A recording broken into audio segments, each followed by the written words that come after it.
Meus irmãos, agora já aquecidos, os nossos corações,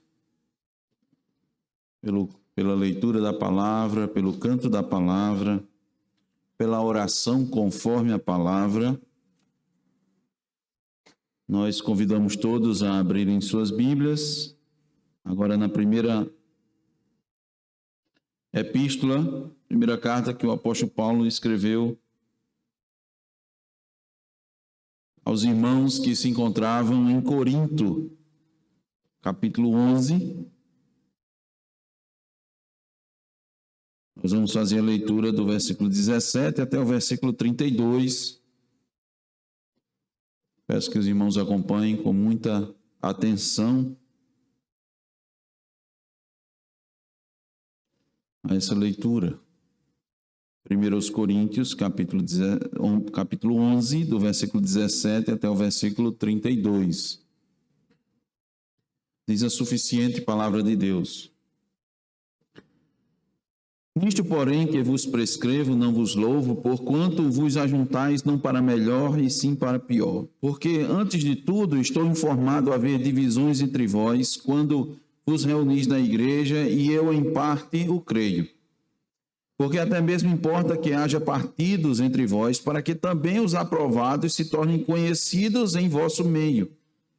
Quando, pois, os reunis no mesmo lugar, não é a ceia do Senhor que comeis, porquanto, ao comerdes cada um, toma antecipadamente a sua própria ceia, e há quem tenha fome, ao passo que há também quem se embriague.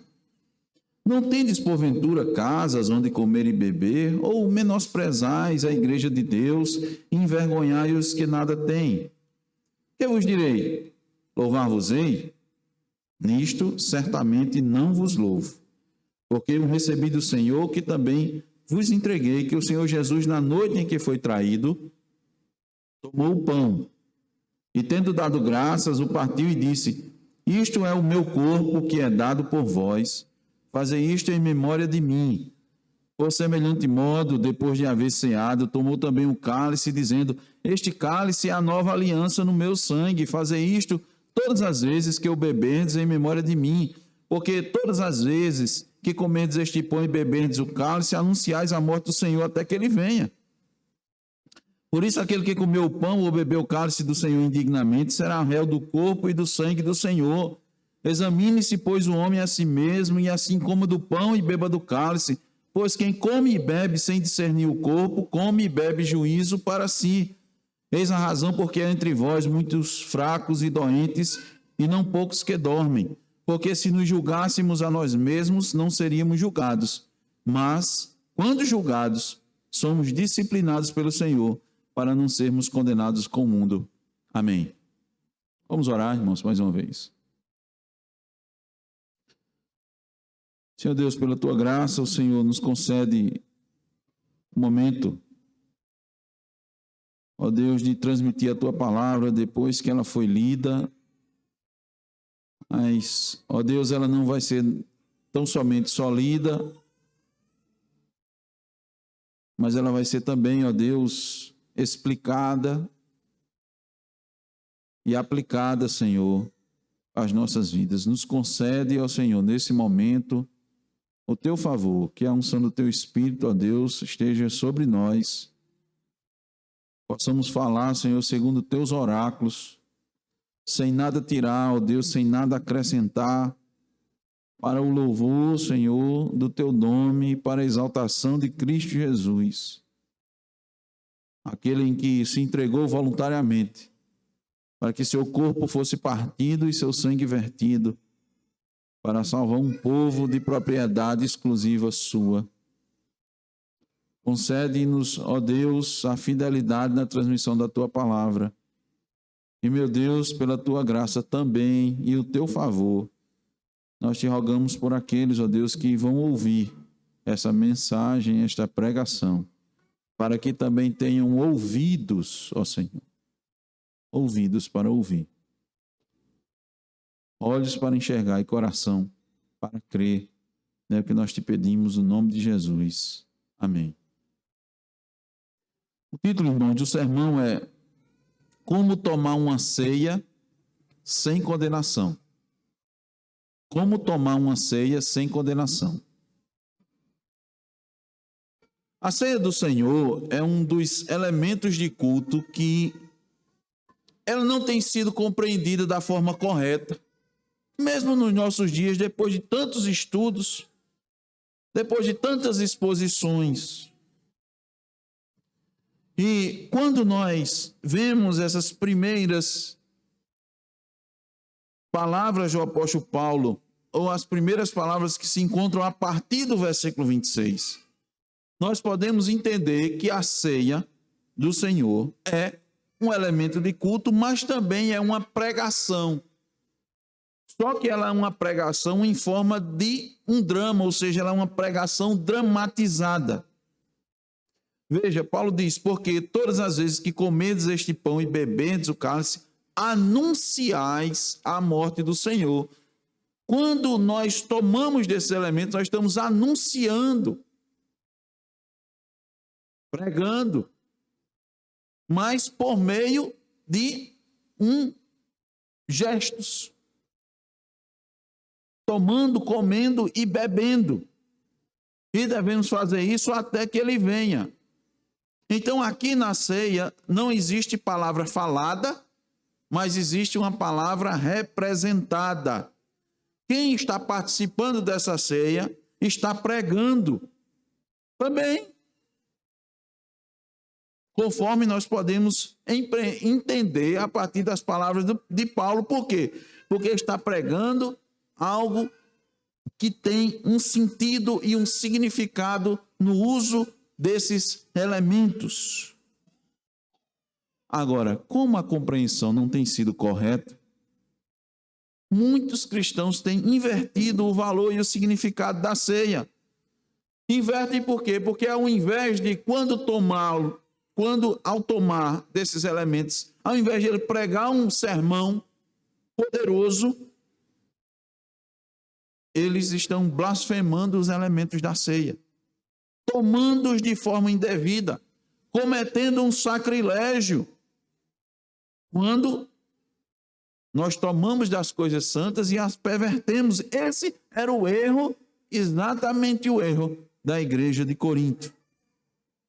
Esse erro eles estavam cometendo e o apóstolo Paulo imediatamente, quando soube, os advertiu para correção, para que eles não fossem condenados. Olha o versículo 17, novamente. Nisto, porém, que vos prescrevo, não vos louvo, porquanto vos ajuntais não para melhor, e sim para pior.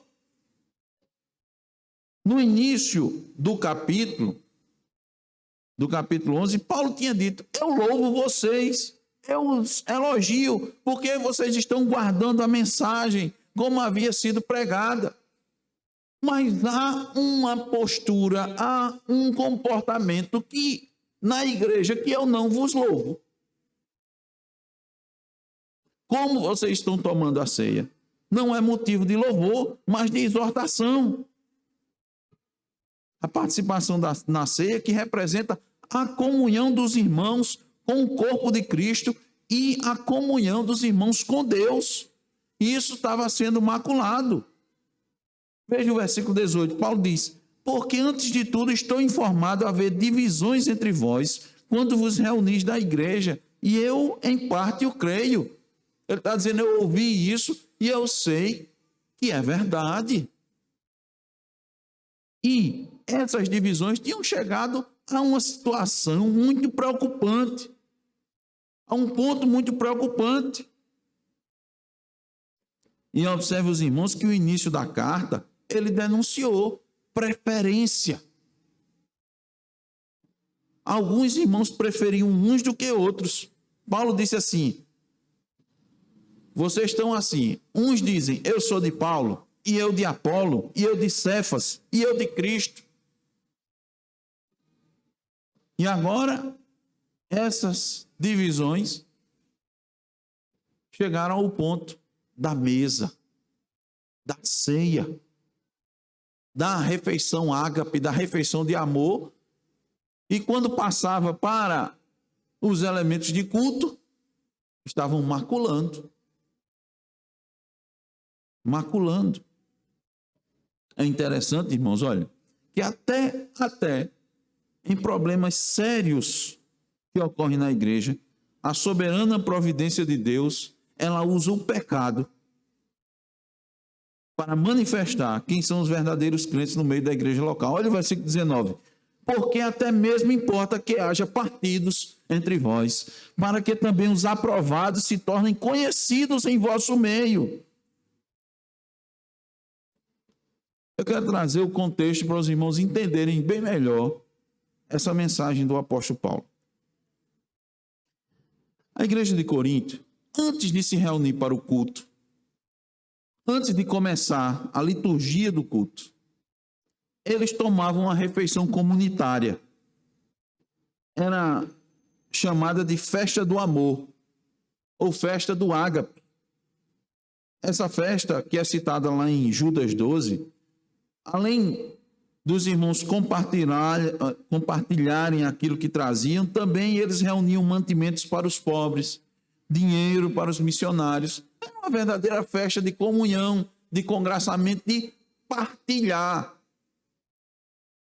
E era nessa festa que eles estavam pecando.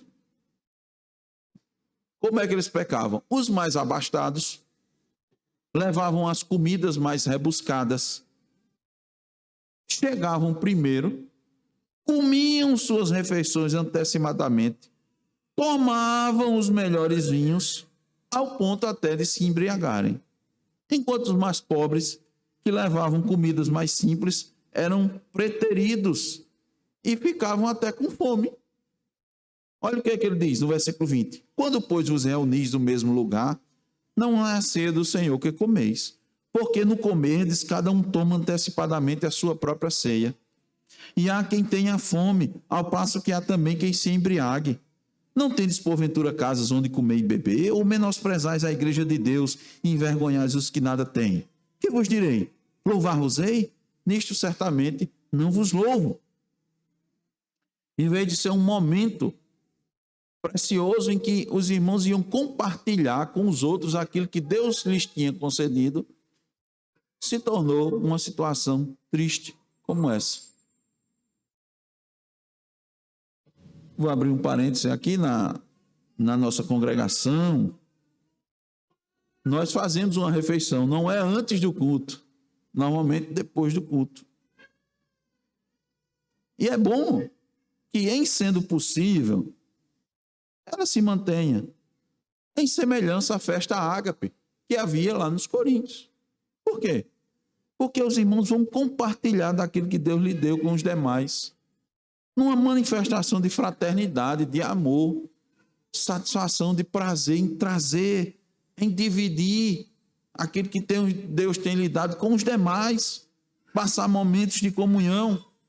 Em sendo possível, veja, não é obrigatório, é bom que se tenha.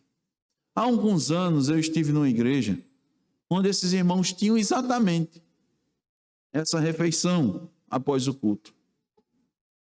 Fui chamado para pregar e depois do culto eu vi os irmãos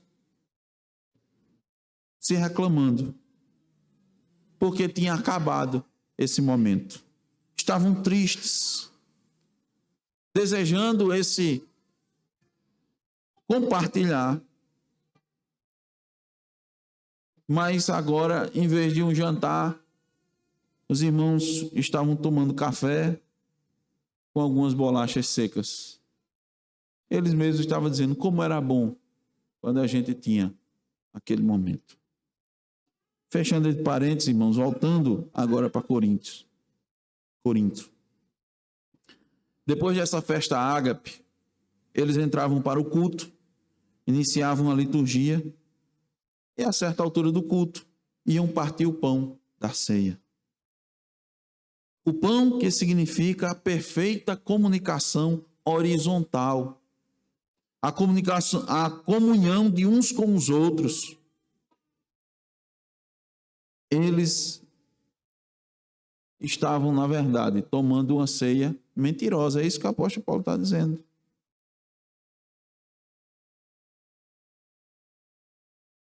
eles não estavam dando o verdadeiro significado da ceia do Senhor que Jesus instituiu.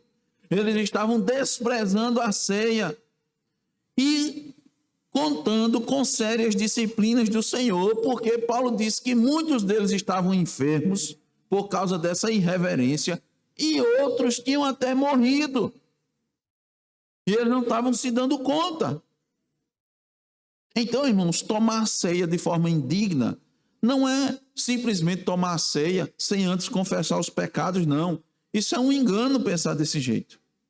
Confessar os pecados não é requisito para se tomar ceia, mas é requisito para se participar do culto público da adoração ao Senhor. Quando nós nos dirigimos aqui para a igreja, já devemos estar com nossos pecados confessados. É certo que no início da liturgia nós temos um momento em que fazemos a oração de confissão, de humilhação, na certeza de receber o perdão, mas isso é para a adoração. O problema que ocorre ainda nos nossos dias é que para alguns a ceia tem um caráter sacro superior. É isso. No passado, quero exemplificar para os irmãos, já ouvi muito dos crentes dizendo que eu não perco um culto de ceia de jeito nenhum. Mas eu pergunto, e os demais cultos? Você pode perder? O de ceia você não pode. Porque nós temos o costume, a tradição de fazer uma vez por mês. Há igrejas que fazem todos os domingos. E aí é que enfatiza mais ainda. Você vai perder? Ou você só vai porque tem ceia? Se não tiver ceia, você não vai. A ceia, irmãos, é uma parte da liturgia e também é santa, como também as demais partes. Então, quem não está apto para tomar a ceia, não está apto para cantar, para orar, para ler a Bíblia publicamente, trazer suas ofertas e seus dízimos e entregá-los ao Senhor. Porque quando você entrega os seus dízimos e ofertas, você não entrega para a igreja, você entrega para o Senhor.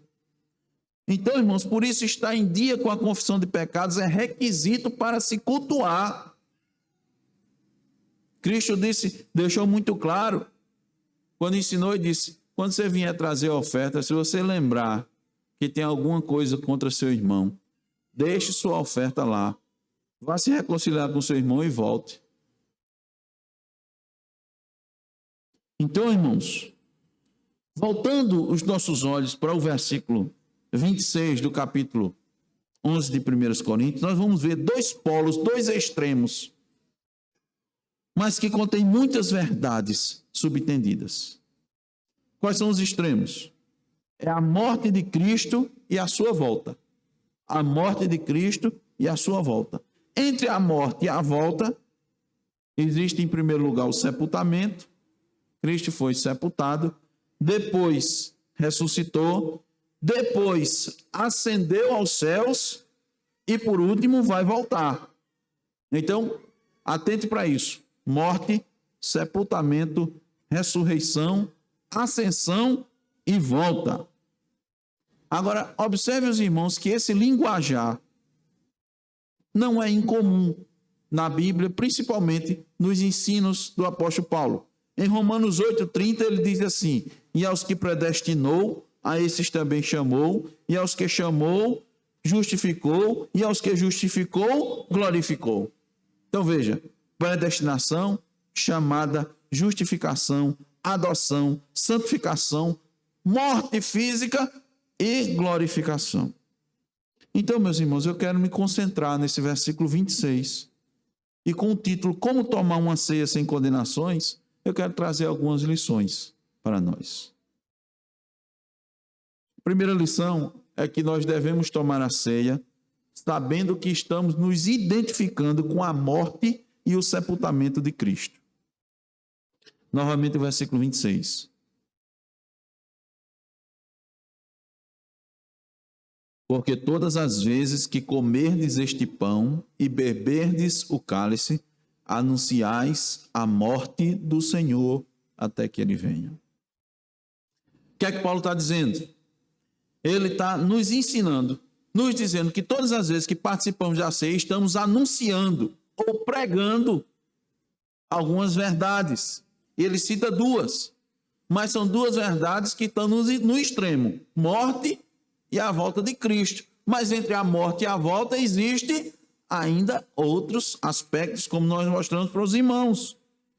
E a primeira coisa que precisamos entender, quando estamos tomando parte da ceia, é que estamos anunciando essa morte e esse sepultamento de Cristo. E mais ainda, estamos nos identificando. Nós estamos nos identificando quando nós tomamos, eu estou me identificando com a morte de Cristo e com a ressurreição de Cristo. Então, Paulo recebeu não só as instruções de como tomar a ceia, mas também a intenção e o modo correto que nós devemos tomar desses elementos. Olha o versículo 23. Porque eu recebi do Senhor o que também vos entreguei, que o Senhor Jesus, na noite em que foi traído, tomou o pão e, tendo dado graças, o partiu e disse: isto é o meu corpo que é dado por vós, fazei isto em memória de mim. Então, a ceia do Senhor está centralizada na obra expiatória de Cristo Jesus. Por isso que Paulo dirige a atenção dos seus leitores à vida terrena de Jesus. Então, a ceia do Senhor está centralizada na obra expiatória de Cristo. Então, Paulo está voltando seus leitores a atentar para a vida de Jesus, a vida terrena, a sua experiência de humilhação que ele sofreu. Então, os cristãos não devem só lembrar da morte, mas da implicação da morte para as suas vidas. Então, o momento da ceia é cheio de significados e precisamos ter em mente esse significado. A identificação da morte e do sepultamento com Cristo. Ou seja, Cristo morreu e nós também morremos com Ele. Quando fomos batizados, isso significa que nós morremos com Cristo na morte. Naquele significado da imersão, nós estamos indo para o túmulo. Quando você deita, estou indo para o túmulo. Ele morreu fisicamente e nós morremos para o mundo. Essa é a identificação. Quando saímos das águas, aquilo significa a nossa subida. Nós revivemos. Nós somos sepultados com Cristo e depois, quando nós levantamos, nós ressurgimos para uma nova vida. E o que significa, então, morrer e ser sepultado com Cristo? O que é que significa? Significa que você agora não faz mais sua vontade. Significa que você perdeu suas vontades. Antes você vivia para satisfazer as suas vontades, para cumprir com os seus objetivos, com os planos que você traçou para a sua vida. Mas agora não, agora você diz: eu tenho um Senhor, eu fui liberto. É aquela figura mesmo, irmãos, que muitas vezes nós vemos nos livros de história ou nos filmes. Você certamente já assistiu quando alguém liberta o outro. Diz: agora eu devo minha vida, não é assim? Eu devo minha vida. Nós devemos nossa vida ao nosso Senhor Jesus Cristo. E agora nós passamos a ser servos de Cristo. Aquele que ouve a voz do pastor como uma ovelha. As minhas ovelhas ouvem a minha voz e me seguem. Então isso significa morrer e ser sepultado, significa isso. Morri para o mundo, morri para as minhas vontades. Morri. Lá em João 6,38, Cristo disse: porque eu desci do céu, não para fazer a minha própria vontade, e sim a vontade daquele que me enviou. Se o próprio Cristo não veio fazer a sua vontade, quanto mais nós. Então nós morremos para o mundo e sepultamos com Cristo nossa vontade até o fim. Irmãos, enquanto Cristo estava instituindo a ceia, seus adversários estavam traçando planos para prendê-lo e matá-lo. Cristo já sabia disso, inclusive quem era o traidor, mas continuou fazendo a vontade do Pai até o fim. Paulo, lá em Romanos, diz: somos entregues à morte todo dia. Fomos considerados como ovelhas para o matadouro.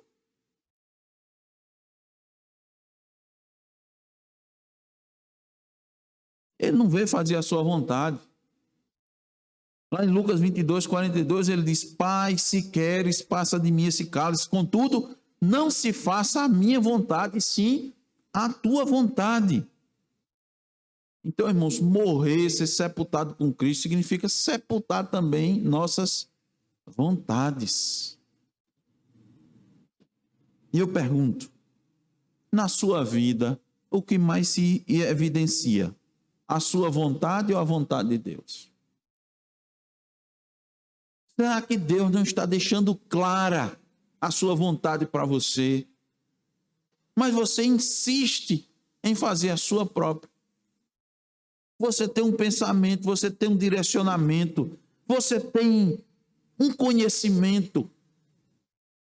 E aí você segue aquilo que você entende que é melhor para você, ao invés de fazer a vontade revelada do Senhor, aquilo que Ele claramente está deixando para você.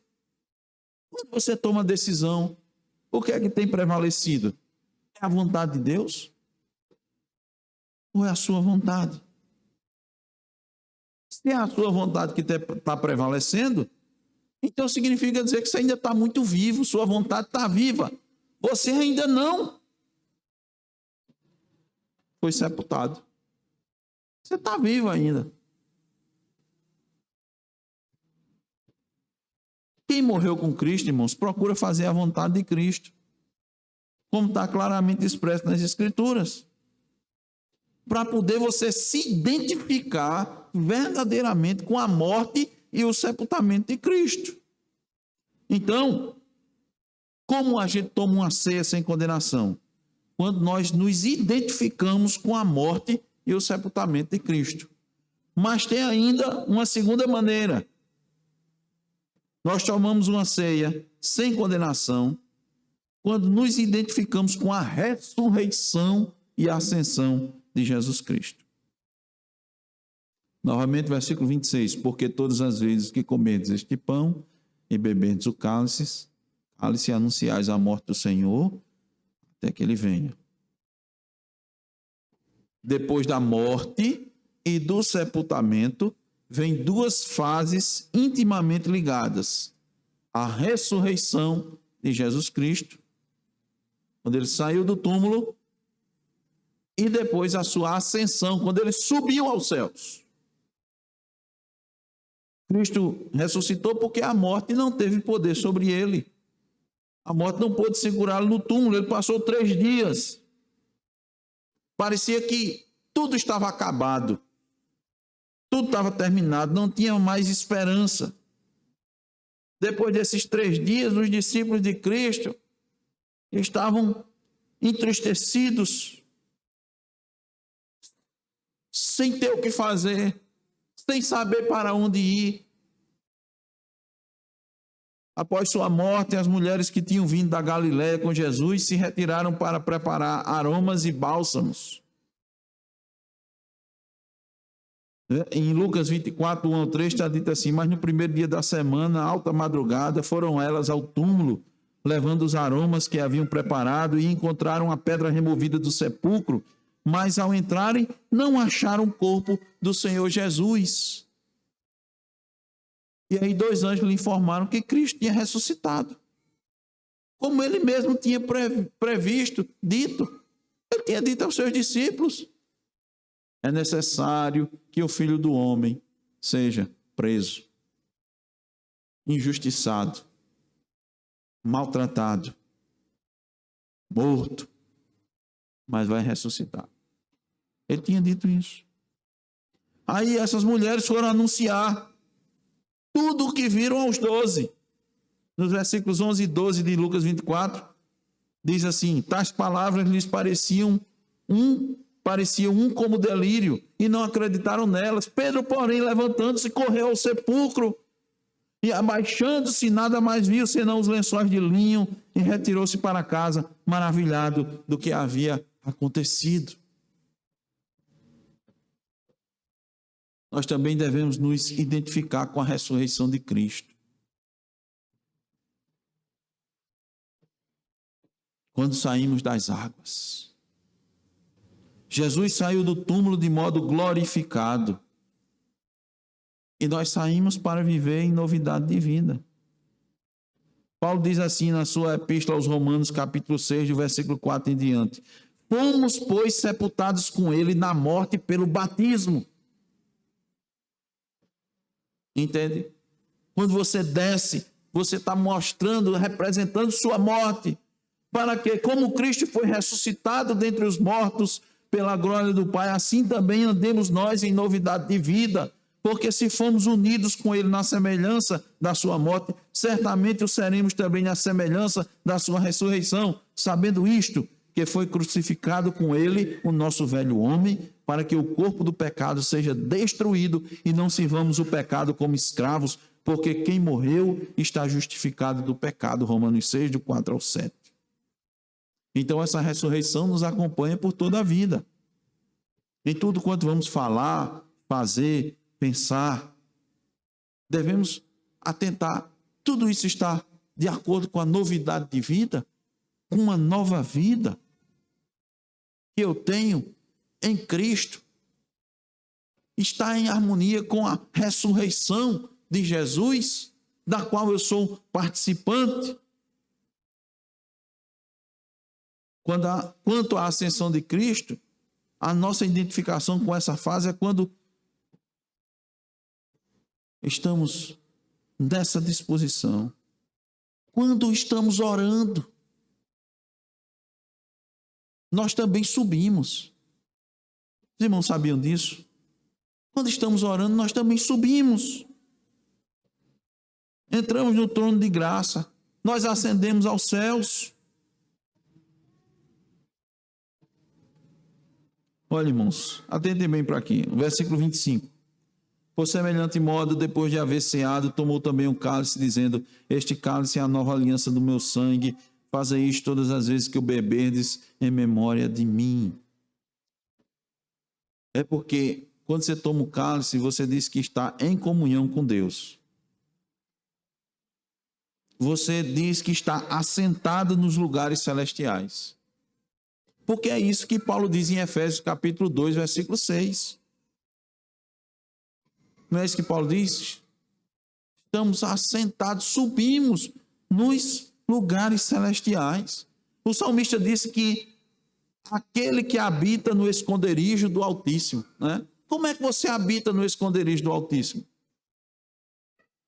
Quando você está em harmonia com a ascensão de Cristo, com a sua ressurreição e sua ascensão, você também sobe. Você não sobe fisicamente, mas você sobe na oração, você sobe em espírito. Por isso que a gente pode dizer: aquele que habita no esconderijo do Altíssimo, à sombra do Onipotente vai descansar. Porque onde é que você está? Você não está mais aqui na terra. Atentem bem para isso, irmãos. Olha, Paulo escrevendo aos Colossenses deixa isso muito claro para a gente. Colossenses capítulo 3, do versículo 1 em diante, diz assim: portanto, se fostes ressuscitados juntamente com Cristo, ressuscitados, buscai as coisas lá do alto, onde Cristo vive, assentado à direita de Deus. Pensai nas coisas lá do alto, não nas que são aqui da terra, porque morrestes e a vossa vida está oculta juntamente com Cristo em Deus. Onde é que está a sua vida? Está oculta em Cristo. E onde é que Cristo está? Nos lugares celestiais, intercedendo por nós à destra de Deus. Então, quem ressuscitou com Cristo também se identifica com sua ascensão, buscando as coisas lá do alto. Olha, irmãos, só quem busca o que é do alto vive em novidade de vida. Você não tem como viver em novidade de vida se você ainda continua aqui na terra, se preocupando com as coisas da terra. Lembra do ensinamento de Lucas 21? As preocupações desta vida.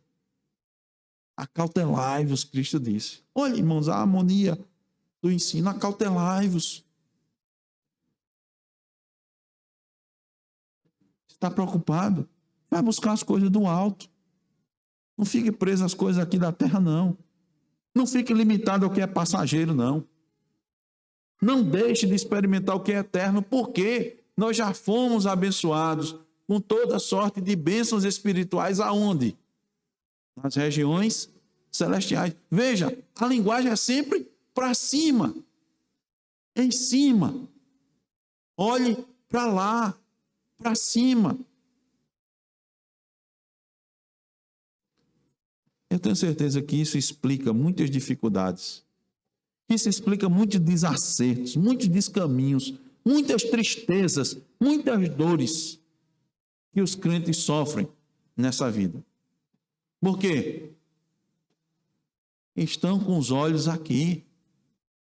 Não estão lá no alto. Mas sofrem demais. Estão identificados mais com as coisas daqui do que com a ressurreição e a ascensão de Jesus Cristo. Seus sentimentos ainda são aqui da terra. Sua cabeça ainda pensa como as coisas aqui da terra. Não se desfizeram ainda das coisas terrenas. Os seus sentimentos são alimentados como os ímpios são. Desejam a mesma coisa dos ímpios. Almejam as coisas dos ímpios. Correm atrás das coisas que os ímpios correm. Como é que está identificado desse jeito? Com a ascensão de Cristo. Com a ressurreição de Cristo. Não mortificaram suas vontades. São suas vontades que determinam e lhe dominam e dão a palavra final. Não estão lá em cima. Não subiram ao esconderijo do Altíssimo em oração. Não conseguem tirar os pés aqui da terra. Se não tem uma vida de oração, não sobe.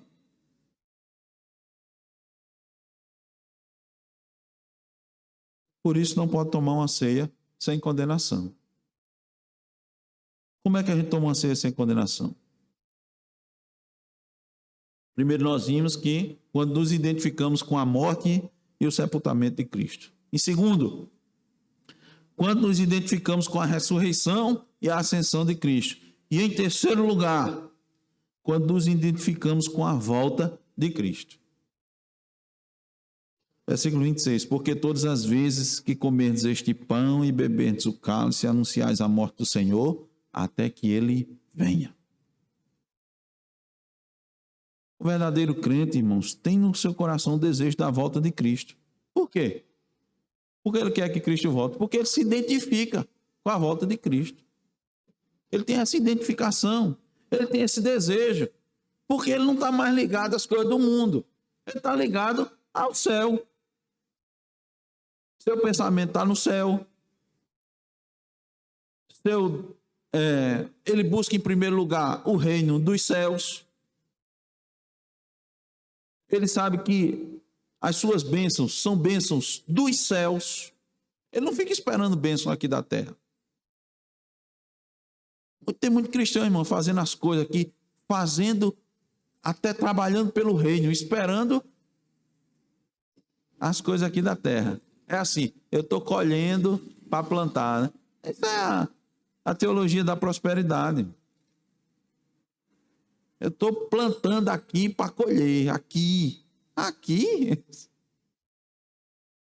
Cristo disse, guarde seu tesouro na terra. Não, no céu, porque aqui a traça e a ferrugem corrói e o ladrão escava e rouba. Agora, se você tiver seu tesouro lá no céu, está garantido. tranquilo. Mas tem muita gente querendo os tesouros aqui na terra, achando que eles vão lhe satisfazer. Quando você passa a ser um cidadão do céu, você quer as coisas do céu, quer a volta de Cristo, quer as bênçãos celestiais. Você luta pelas bênçãos celestiais, você se gasta, você gasta seus recursos para desfrutar do que é celestial. É assim.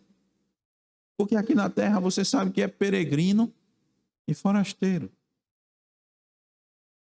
Forasteiro não fixa raízes por onde passa.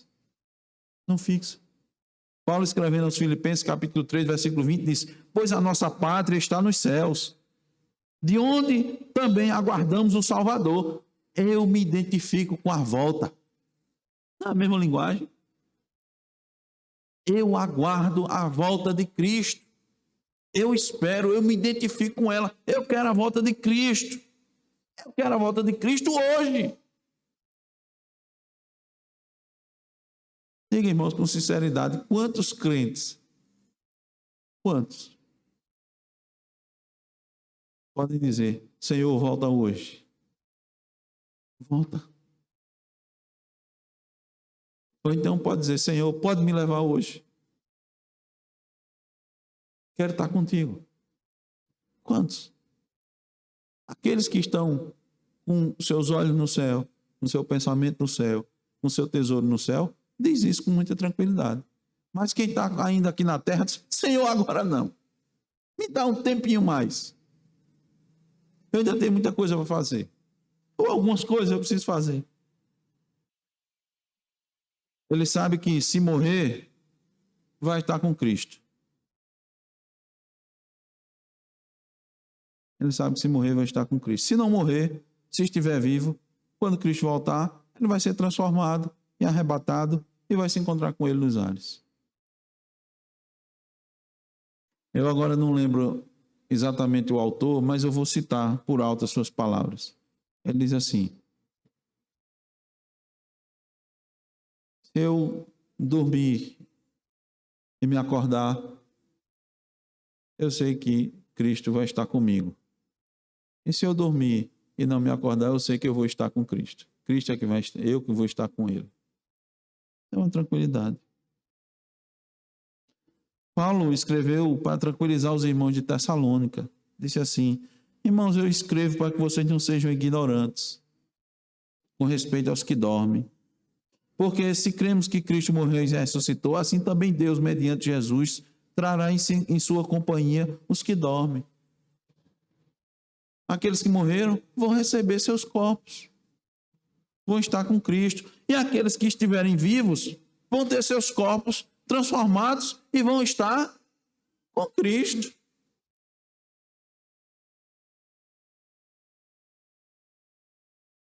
Se você morreu hoje, tem certeza que vai estar com Cristo?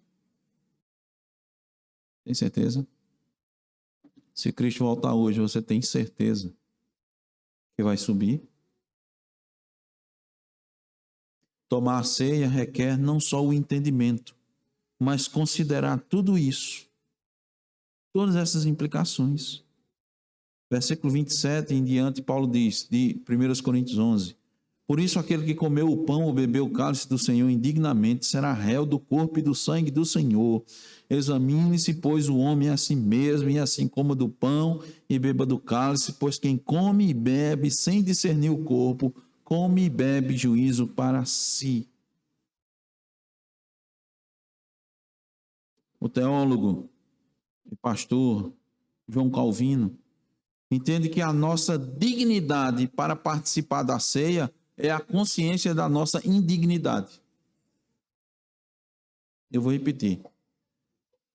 Ele disse que a nossa dignidade para participar da ceia é a consciência que nós somos indignos de participar dela. Nós não temos méritos. Mas em Cristo Jesus nós podemos participar. Quando nos identificamos com Cristo, quando nos identificamos com a sua morte, com o seu sepultamento, com a sua ressurreição, com a sua ascensão e com a sua volta. Indigno é aquele que se assenta à mesa do Senhor e não se identifica com Cristo. Sua doutrina não é de Cristo. Consequentemente, seu comportamento não é de um cristão. Paulo diz: essa pessoa vai ser réu do corpo e do sangue do Senhor. Vai ser tido como culpado direto da morte de Cristo. Versículo 30 diz: eis a razão porque há entre vós muitos fracos e doentes, e não poucos que dormem. Porque se nos julgássemos a nós mesmos, não seríamos julgados, mas quando julgados, somos disciplinados pelo Senhor, para não sermos condenados com o mundo. Alguns irmãos de Corinto não estavam considerando o corpo de Cristo, que é a igreja. Não estavam discernindo o corpo. Qual o resultado? Paulo explicou, ele disse: olha, atentem bem, não tem muitos de vocês doentes. Tem. Tem muitos fracos, não tem? Tem. E alguns morreram, não foi? Foi. O problema é esse. Vocês não estão considerando o corpo de Cristo, vocês não estão discernindo, vocês não estão se identificando com Cristo.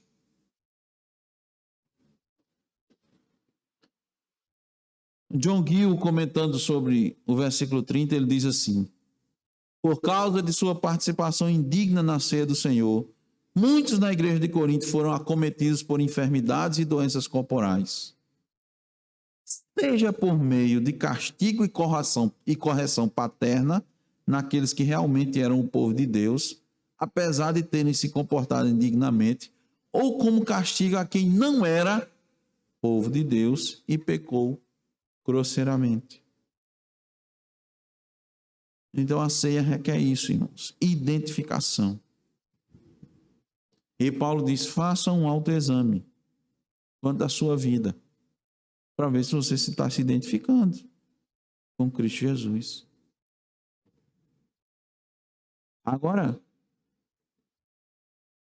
Paulo não está aqui dando licença a ninguém para que a pessoa se torne juiz das aflições dos outros. Aí tem alguém sofrendo, aí você diz: agora aprendi que o pastor disse que essas aflições, essas doenças, são porque a pessoa está tomando de forma indigna a ceia do Senhor. Cuidado, você não se põe no lugar de juiz.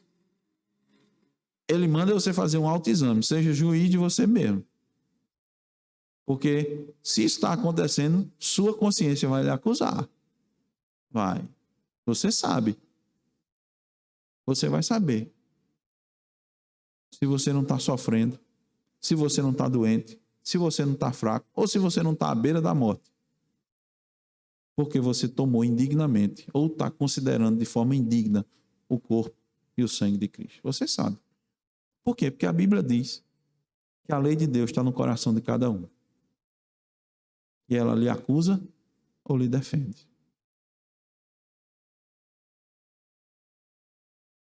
Agora, aflições, sim, são instrumentos de Deus. São. Para os seus filhos, as aflições são instrumentos para lhe colocar mais perto dele.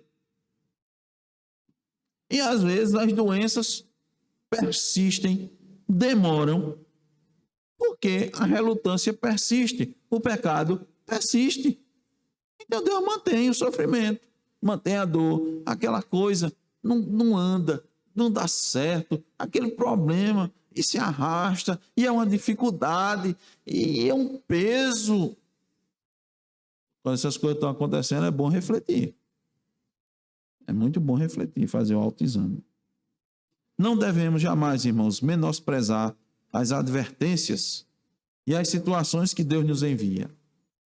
Deus está dando sinal, atente para esse sinal. Agradeça a Deus os sinais. Você sabe. Não feche os olhos. Feche os olhos, não. São advertências.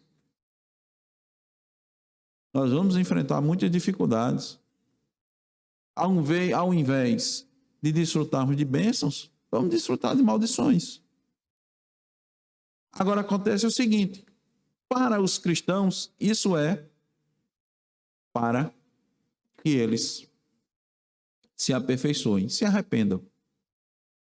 Para os incrédulos, é castigo. É juízo. Por quê? Todas as coisas cooperam para o bem daqueles que amam a Deus. Mas você não vê nenhum versículo para quem é ímpio com esse mesmo sentido. Todas as coisas são todas mesmo. A doença, a aflição, a morte. Pregamos aqui por meio de 3 mortes. Noemi voltou para Belém de Judá. Que venhamos, irmãos, a nos aproximar da mesa do Senhor e tomar da ceia do Senhor sem condenação. Quando é que isso vai acontecer? Quando nos identificarmos com a morte e o sepultamento de Cristo, com a ressurreição e a ascensão de Cristo e com a volta de Cristo. Amém.